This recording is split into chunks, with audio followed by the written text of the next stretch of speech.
had the starting line advantage, 008 to 039. So had 300 in his back pocket as he went down track. Afton trying to play catch up, couldn't do it.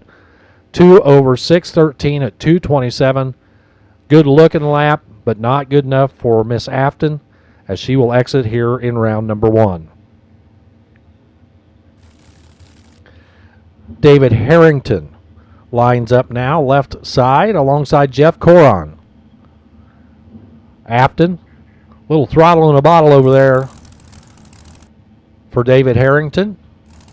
The nitrous-assisted Aeromotive Fuel Systems ride out of DeSoto, Kansas. For Jeff Koron, spinning that supercharger. Gets his horsepower the old-fashioned way, just shoves it in there. Koron a 617 dial.